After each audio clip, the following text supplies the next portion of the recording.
Hi everyone, it's Natalie. I hope you all are doing very well today. So Passover is in full swing right now, and in honor of the holiday, I thought it would be fun to do an in-depth walkthrough and review of the Liberate Your Seder Haggadeck. This is created by Kohenet Tayama Sher and Kohenet Nomi Lam, and it's going to be a bit different from the kind of decks that I typically talk about on this channel, because in my opinion, the Haggadah is not a divination deck at all. This is a Haggadah presented through the medium of cards. I'm first going to give a brief explanation of what a Haggadah is for those of you who are curious, and I'll show you some examples, and then we'll get into the meat of the deck review itself. I'm going to leave timestamps linked down below so that you can follow along in whichever order you are interested in viewing this video, and I will also include some resources for further exploration and learning if you are so interested. So for those of you who don't know, the Haggadah is a Jewish ritual text that we read from during the Passover Seder. Haggadah means telling in Hebrew, and the book contains all of the prayers and blessings for the Seder, along with an interactive retelling of the Passover story itself. The earliest historical reference to the Haggadah comes from the 2nd century CE, where it is mentioned in the 10th chapter of the Mishnah tractate Pesachim. This is also the period of history where most of our Jewish law and ritual was codified.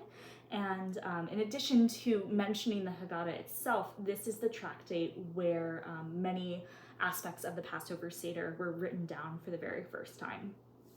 And then in regards to the Haggadah itself, the first extant copy that we have is from the 10th century prayer book that was written by the Saadia Gaon, who was a preeminent rabbinic scholar at the Sura Academy in Babylon.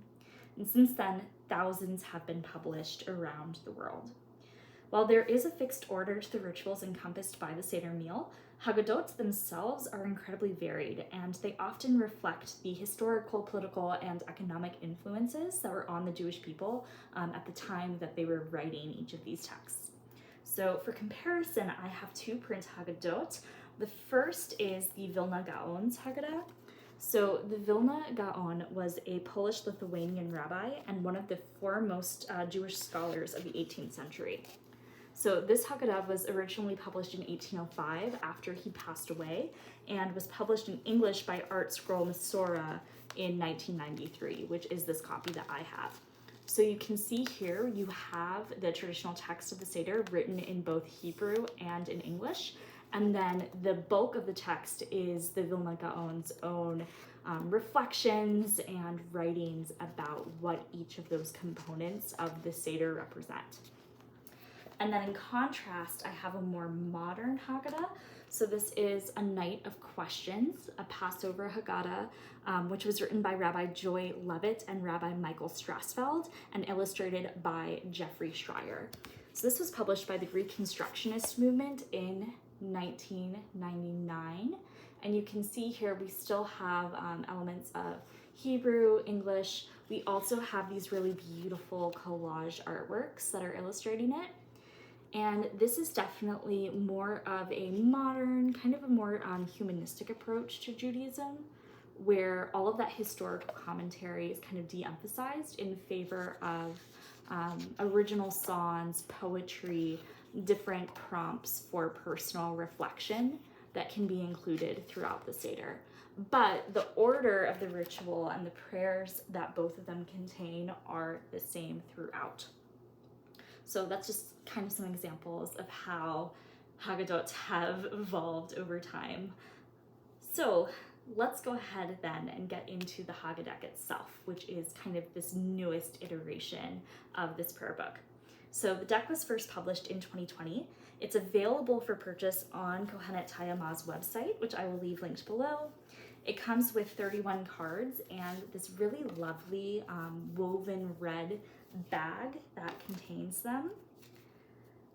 And there's also a virtual slide deck that is available for purchase on the website that you can use for virtual Seders on Zoom or whatever video chatting platform you prefer. So the description of the deck reads, the Liberate Your Seder Haggadeck evolves the Passover Seder into a transformational, co-created game of sacred play. It offers a ritual blueprint for practices of embodied presence, earth-honoring Jewish prayer, ancestral reverence, and more. The traditional sections of the Seder are organized according to the elements of earth, air, water, and fire on divination cards. The deck includes blessings in feminized Hebrew, transliteration, and interpretive English translation.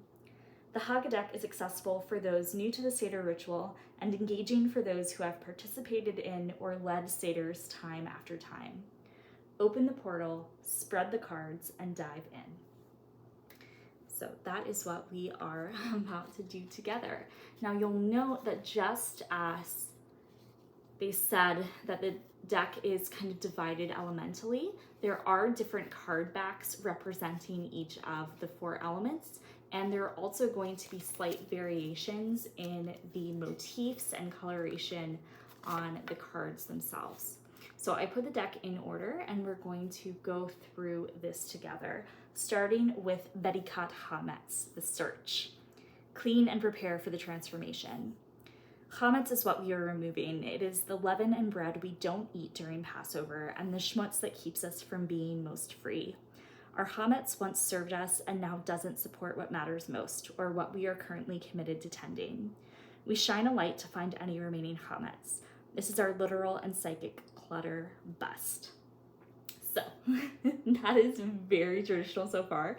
As you can see, this is associated with the element of fire, and this is a ritual that many Jews will undergo, particularly if they are very observant with some of the dietary laws for Pesach or Passover.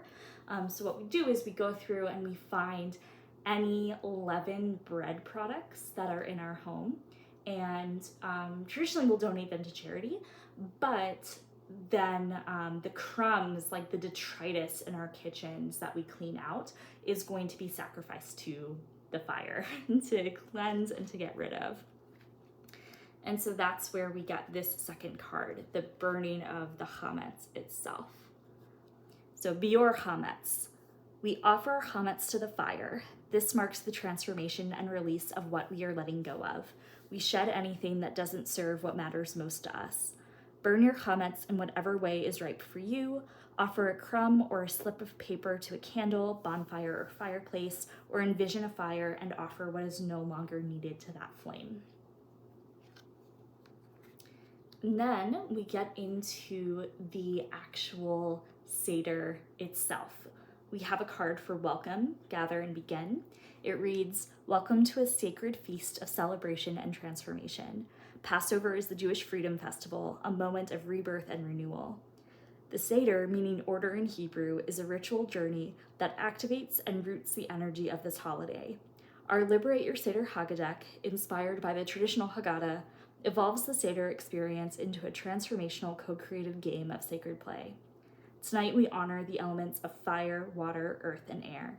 We engage our bodies. We pray in languages that speak most closely to our hearts. We feed each other and allow ourselves to be fed. We open to and invoke transformation in ourselves, our communities, and this world. The next card is Ancestral Appreciation. Honor ancestors of place, of blood and family lineage, and of spiritual practice. We acknowledge the first peoples of the place where we are. Say aloud their tribal names, whose bodies are this land and whose home is where we make our ceremony. We give our great respect to you. We give thanks to our bright and benevolent ancestors, you who are a source of blessing, guidance, connection, and goodness. I really love that this card is in here because I think that land acknowledgement is incredibly important. So, for example, I'm somebody who lives in Oklahoma on unceded Muskogee Creek territory, and just the indigenous history of Oklahoma is such an important part not only of our state history but also of American history. And one thing that I really tried to do when I was actively working in the Jewish professional world here was to include that land acknowledgement at the beginning of all of our community ritual and community celebration.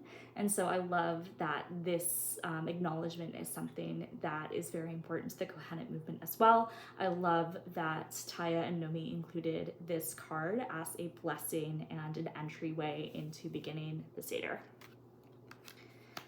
The next card is Honor the Body, Be at Home Here. On Passover, we are invited to recline, to be at home in our bodies, to be in a state of lush comfort. This reclining is often a response to the question, why is this night different from any other night? Our Haggadah hope is that we practice honoring our bodies and caring for ourselves and each other whenever we gather in community. Make yourself comfortable, take care of your body however you need this night and all nights.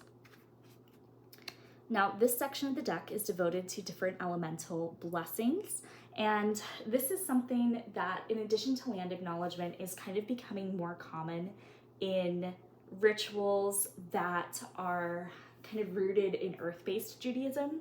So earth-based Judaism is a branch of progressive Judaism that is really focused on ecology, on combating climate change, really honoring the relationship that we have with the land and seeing how we ourselves fit into the larger tapestry of creation.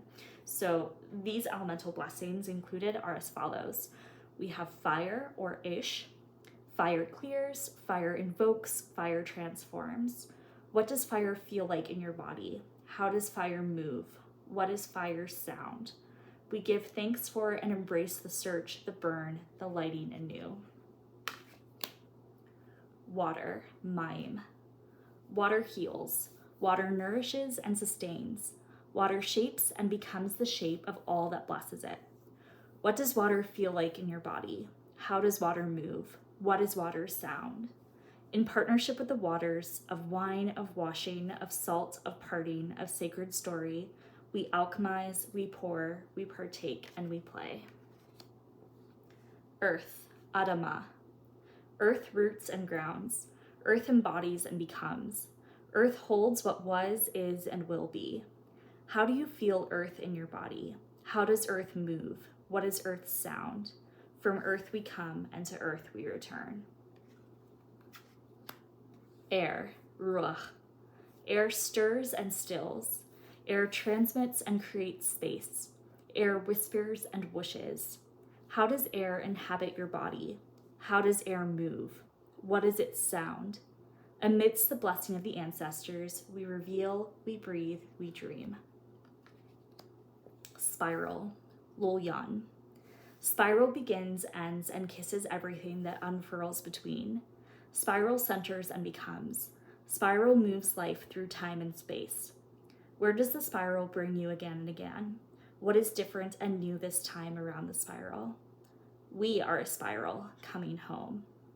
This is actually a verse from a song that Tayama wrote, and it's really, really beautiful. So one thing is, you'll note that there are going to be links to different songs that are recommended that you include alongside some of the cards in this Seder experience. They're all available online on the website linked below. They're really beautiful, and I listen to them very often to set the mood for meditation outside of the Passover season. Now, this next card is going to be looking at the food on the Seder plate itself. We have oranges, olives, and collective liberation. Give attention to the Seder plate. We have before us a sacred collection of the ritual foods of Pesach: egg, bone, or beet, fresh greens, bitter herbs, and haroset, a sweet fruit mixture. Some people place an orange on the Seder plate to honor women, queer folks, and people traditionally marginalized within Jewish communities. Some place an olive on the Seder plate as a symbol of solidarity with Palestinian people. What sustenance and symbols represent the strands of liberation and justice you are committed to tending? I love this. My family and I include oranges on our Seder plates and olives sometimes as well. So this is really great. I also am really appreciative of seeing those more modern practices listed alongside the traditional food for the Seder meal. Then this card goes through the order of the Seder. It basically outlines all of the cards that are to come in the rest of the deck. starting with Hadlikat Narot, the light candles. We presence to our bodies inner fire. From this flame, we light candles honoring the source of life. Brucha at Shechina, Elotenu Ruach Haolam, Asher Kidshatnu b'mitzvotecha, Vetzivatnu lehadlik ner shel Yom Tov.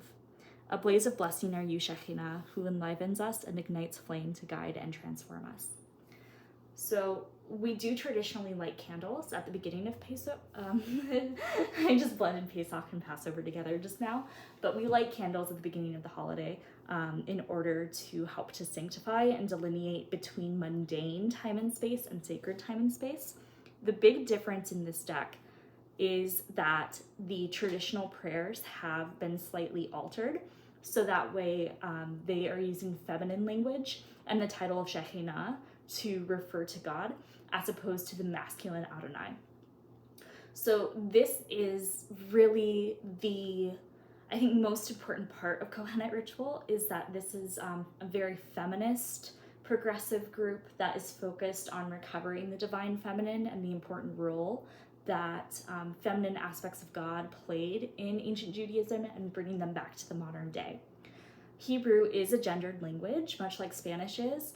However, there is no third person, singular or plural, that is gender neutral.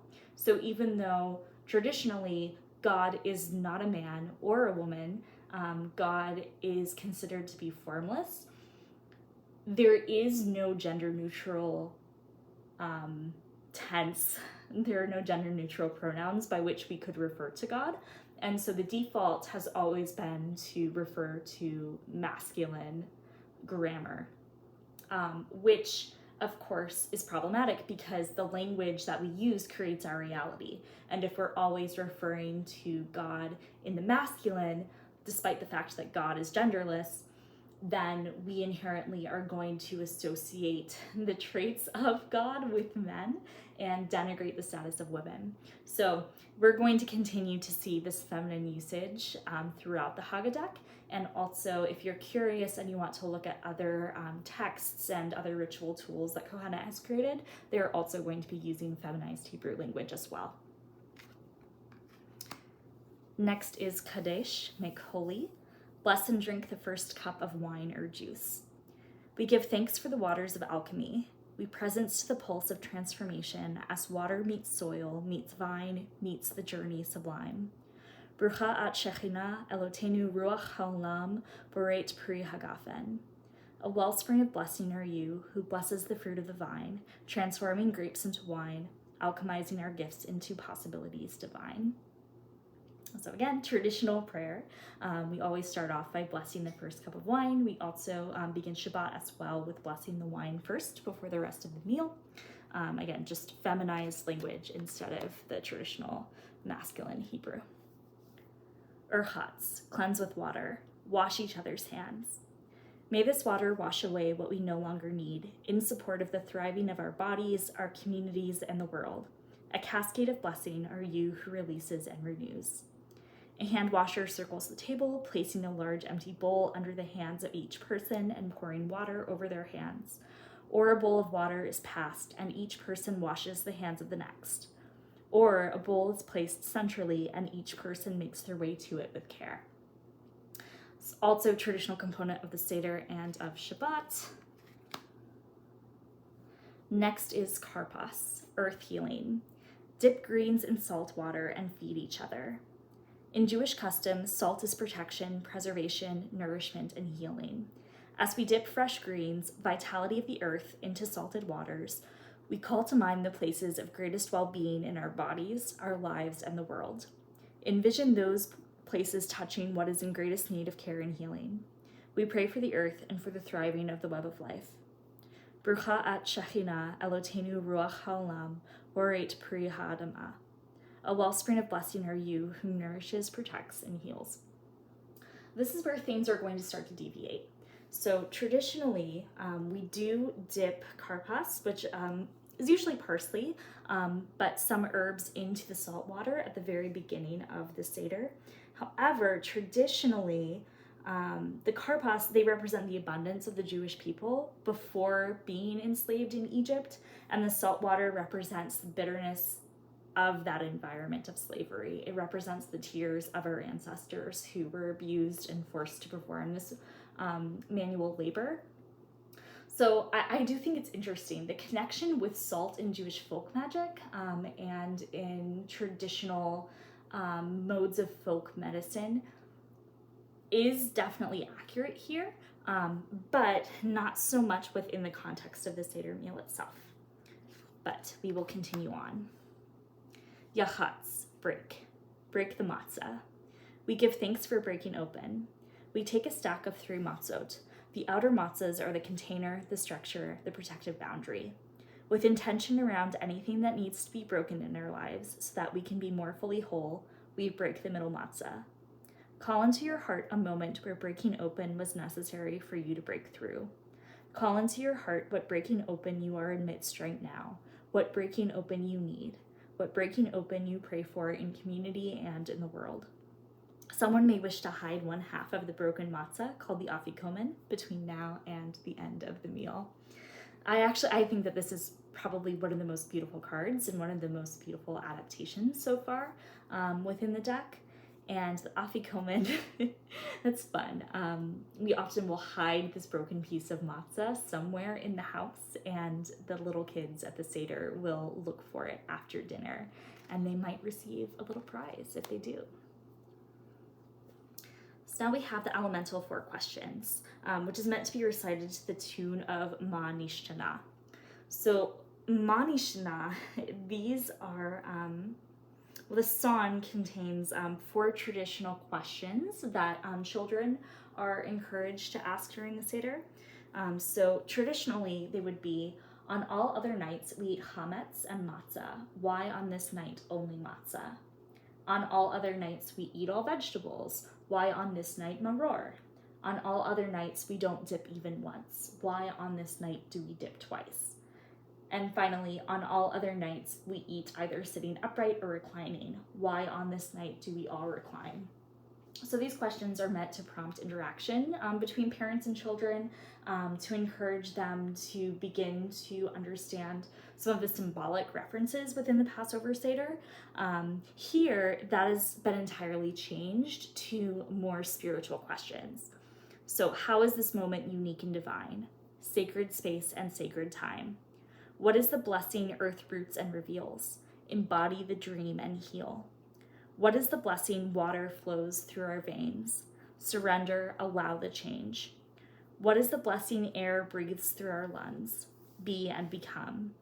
What is the blessing fire ignites and sparks? Transform, illume the dark. And then we have the link to be able to listen to the full song on the website.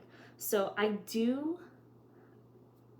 like this, but this is definitely not traditional either. Next card is the Magid, a collective story. Tell the story and seal it with sacred drink. Stories emerge from and shape our cellular memories and imagination. The Passover story is one of survival in the face of oppression. Tonight we co-create a new story, shifting us from survive to thrive. We weave worlds through sharing tales of transformation. The one who holds this card begins with a few lines of a story of transformation, real or imagined. The person next to them adds a few lines, and so on. The story continues a few times around the circle, or until it organically comes to completion. You may choose to have a drum beat or a dancer as the sacred pulse as the story unfolds. Seal the story by partaking in the second cup of wine. Now here, we would traditionally be collectively reading the Passover story itself.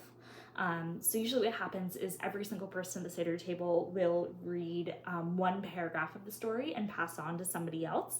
But here, instead of referencing the biblical narrative, we would be sitting in a circle and doing collective active storytelling, going based off of intuition and what each person has to add to that experience. So it could end up cycling back to the Passover story. It could not. This is much more organic, reflective, and personalized to the group that you are going through the Haggadeck with at your Seder. Next card is Dayenu. So Dayenu is one of probably the most recognizable songs and prayers that we have during the Seder meal. Traditionally, it's focused about the role that God plays in the story and saying that, oh, if only God had freed us, it would have been enough. Or if only God had parted the Red Sea, it would have been enough. But the realization is just the cumulative act of liberation and how transformative each of those small steps on the path is. Here, it's been reinterpreted. So instead of focusing on God, it focuses on our own individual stories. If only we be gentle and wise, if only we see through compassionate eyes, if only we free our true voice to rise, Dayenu. If only we protect Earth Mother, if only we respect sister and brother, if only we connect with each other, Dayenu. If only we flow forth in love, if only we know God below and above, if only we grow all we dream of, Dayenu. If only we emanate conscious vibes, if only we co-create with our tribe, if only we shift, survive, into thrive, Dayenu. If only we embody divine, if only we take our sweet time, if only we root as we climb, Dayenu. I am more than enough, you are more than enough, we are more than enough, Dayenu. So I think that is very sweet. Next is Harotza, washing before the meal. So washing our hands again. Brucha at Shechina Elotenu Ruach Haolam Asher Kitshatnu B'mitzvoteha V'tzivatnu Al Natilat Yarim. A fountain of blessing are you who flows forth the waters of life. We will draw water in celebration from the wellspring of liberation. Mayim Chaim. Again, another psalm link. Motzi, bring forth. Bless the sustenance. As we embrace a new season, we bring forth our gifts and our growing selves. We nourish what supports our optimal expression. We give thanks for the soil of emergence.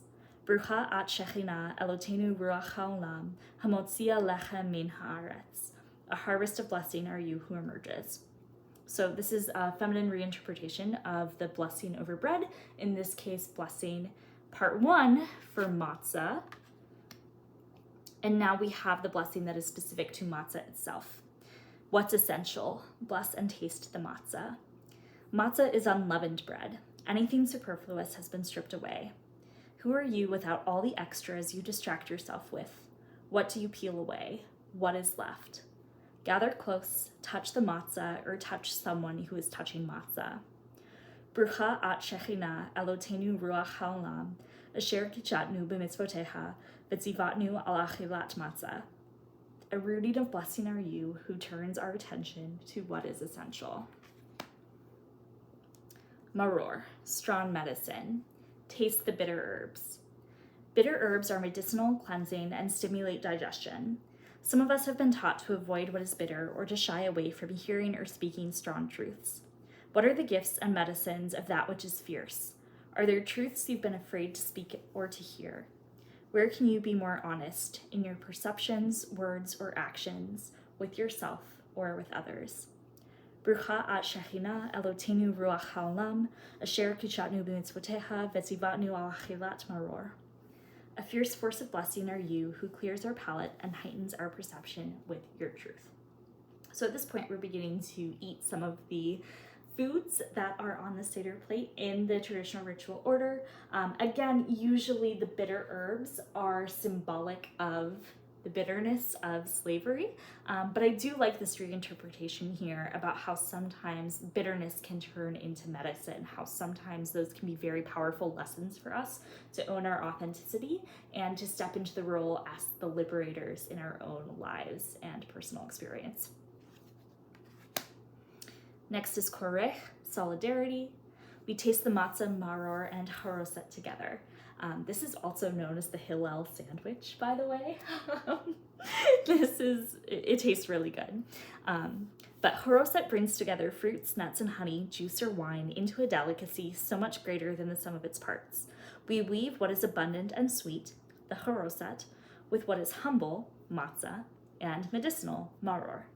As we combine these elements, we present to the ways our freedom and justice are inseparable from the freedom and justice of all beings. When we act in solidarity with our neighbors near and far, we anchor a stronger embodied prayer toward collective liberation. What communities most need your allyship? Consider ways you might amplify your showing up in the seasons ahead. So I do like this. This is just a really hopeful, really beautiful explanation of why we begin to combine the foods on the Seder plate together. Again, representing kind of that bitterness with also the sweetness and the optimism of the holiday as well. Next is Shulchan Orech, the prepared table. Eat the meal. Each dish is introduced by whoever brought it. What is it made of? Where does it come from? What energetic quality does this dish offer to the Seder? Is it sweet, spicy, grounding, healing, ancestrally inspired, or playful? So I quite like how every single card, every single aspect offers an opportunity for personal sharing and connection and community building. So then after dinner, we return to the afikomen that we hit earlier with zafun, the hidden thing. Find and taste the afikomen. What are hidden gifts of your lineages? What do you most yearn to know about your people? What would help you feel connected to the best of what has gone before, even if it means going back thousands of years to find it? Listen for the voices of bright and loving ancestors in your lineages, whether you know nothing about them or too much. Ask the well ones for a blessing for your life. So really like that. Next is Barech, blessing. Give thanks for the meal, seal it with sacred drink. She'achalnu mishela uvtuva chayinu, brucha at shechina hazana et hakol. We have eaten and we bless, and we revel in your holiness. Offer gratitude for the sustenance received. Seal the blessing by partaking in the third cup of juice or wine. Again, we have the psalm link. Now we're getting to the end of the Seder. Open the door. Jewish custom invites us to open the door to our home for Elijah the prophet, Eliyahu HaNavi, who will come bringing prophecy and herald us into an era of transformation. We also welcome in the prophetess Miriam, who found water for the people, led the women in dance, and was an anchor for our liberation journey. As we open the door to prophecy, feel the door also opening in your heart to new possibility. What is the door made of? What keeps it shut? What or who is kept out? What is beyond it? What helps the door open? Who or what do you invite to come in, and what do they embody or bring? What is the prophecy or possibility you are here to receive in this moment? What are you opening the door to in your own world? Love this. Love this so much. So this is traditional. Oftentimes we will leave an empty plate and wine out for Elijah, and more modernly, Miriam. And again, just everything this card represents of that ancestral wisdom of being open to further prophecy and further miracles is really beautiful. Next is Hallel, praise. Adore each other, seal it with sacred drink. What do I love about myself? What do I love about you? What do I love? Turn to a being next to you and answer the above 3 questions, or go around the table and share these adorations as a group. Seal the praise by partaking in the 4th cup of juice or wine. So this is interesting because Hallel is the prayer of praise that we traditionally sing during the Passover service when we are in synagogue, and also at other points of the Jewish ritual calendar. And again, just like with Dayenu, this is a song that is really emphasizing the power of God and the blessings that God has given to us. And here it has again been reinterpreted to focus on that human connection and recognizing the divine in ourselves and in one another. Next is Nirtza, acceptance. Complete the Seder. Trust that your offering is good enough. One way to approach completion is to presence to what we are moving toward. Imagine where you would most love to be this time a year from now, not necessarily a physical place, but a state of being. How do you most want to feel? What will help you get from here to there? Whisper the prayer into the wind. Look around the circle of those gathered for this sacred turning and presence to the goodness that is here and that is on the way. I am more than enough. You are more than enough. We are more than enough. May it be so. Kin yehi ratzon. So I think that's a really beautiful blessing and really sums up just that message of personal and community empowerment that the Haggadah emphasizes.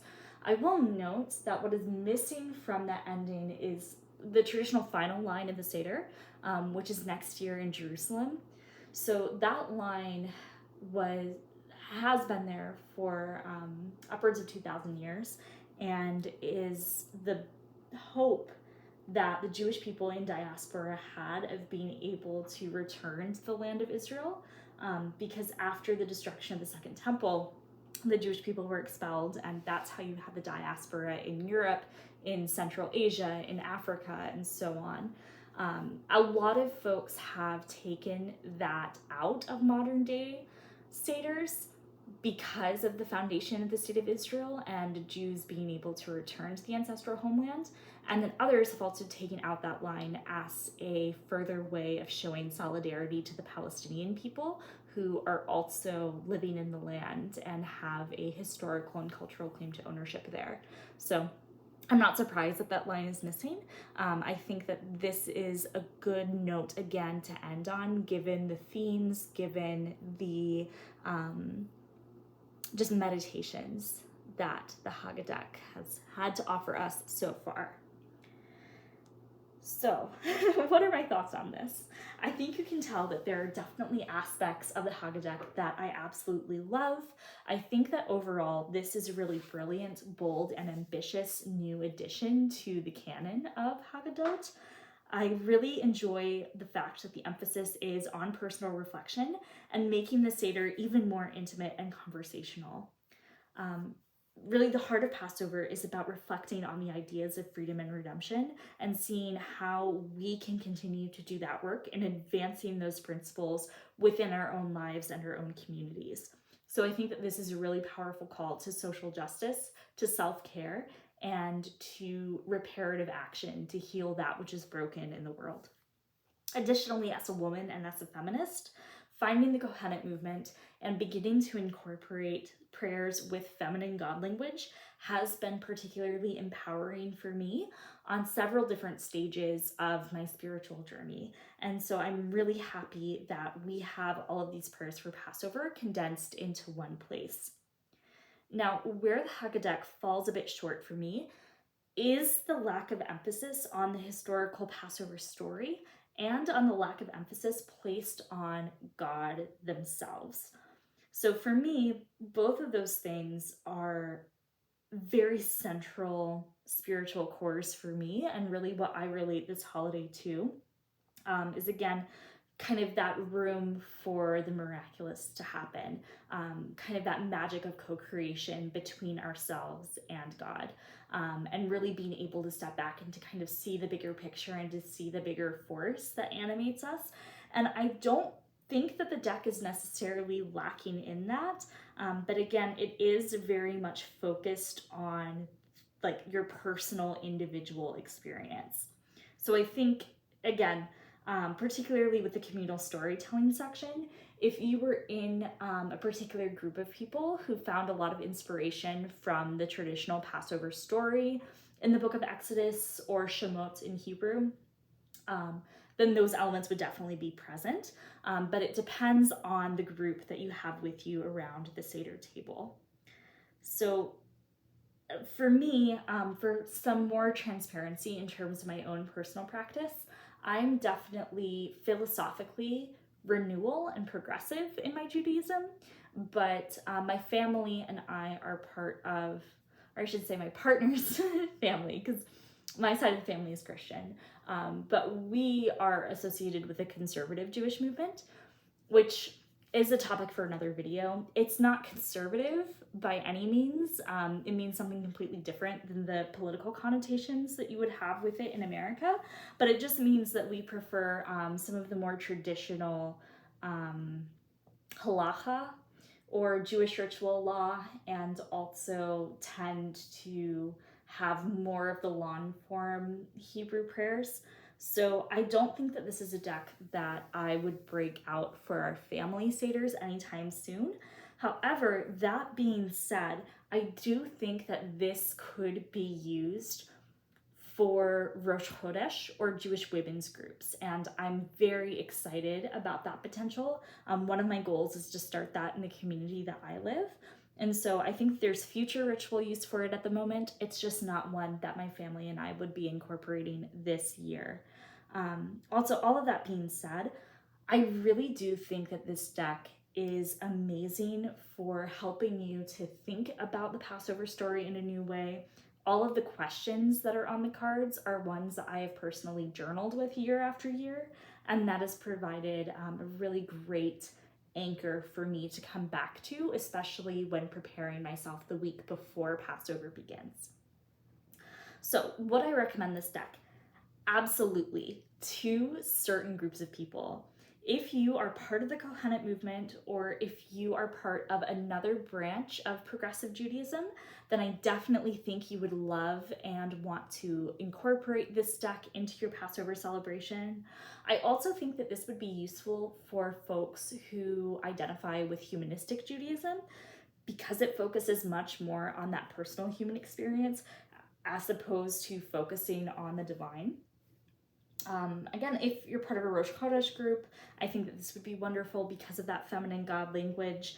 And also, if you are somebody who is a collector of Haggadot in general, definitely get this deck, because I think that this is a really beautiful blend of the traditional Seder structure with contemporary progressive Jewish values, and very much reflects the times that we live in, the conversations that we're having about feminism and Judaism, about ecology and Judaism, about social justice and working for peace between Israelis and Palestinians. All of that is encompassed in this deck, and it is really, really beautiful. I would not recommend this deck if you are somebody who prefers a more traditional Seder structure. I also would not recommend this deck if you are Orthodox and feminine God language offends you. You're not going to probably have a very fun time working with this for your rituals, but to each their own, of course. And I would also not recommend this deck for anyone who is not Jewish. Passover is a closed holiday. Jewish holidays are closed holidays. And while certainly I come from a blended family where my partner's family is Jewish, I converted to Judaism, my family is Christian, we have Passover Seders together. But it's very different to be a non-Jewish person invited to a Seder by your family and friends, as opposed to taking the ritual out of context and out of the Jewish community and having one on your own. There is this trend, unfortunately, of Christian churches, particularly in the United States, having a Passover Seder and trying to make it about Jesus, even though the Seder and the Haggadah are inventions that happened culturally after the schism between Judaism and Christianity. So I would just say, if you are interested in getting this deck for study, if you want to learn more, that would be great. But if you are a non-Jew and you want to have a Passover Seder, maybe reconsider. But overall, again, I think that this deck is really beautiful. It's challenging, it's thought-provoking in the best possible way. I am really glad. I think that it brings a lot of value to my own personal practice and to my own understanding, and I'm interested in continuing to work with it personally every time of year, and also of seeing what new pathways could be made when I do get to a space where I feel ready to have a Seder and to use this as the central ritual and song text. So if you've made it to the end of this video, thank you so much for watching. If you have any questions, like I said, I will leave additional resources down below for you, and I would also be happy to make any further videos if you are curious about my own Jewish practice. As always, I am sending you much love and much light. If you are celebrating Passover, Chag Sameach. I hope that you and your family have a wonderful holiday. If you are celebrating Ramadan or Easter or Ostara or any of the other spring festivities around the world, I also wish you so much light, so many blessings during this sacred time of year. As always, I will see you in the next video. Bye.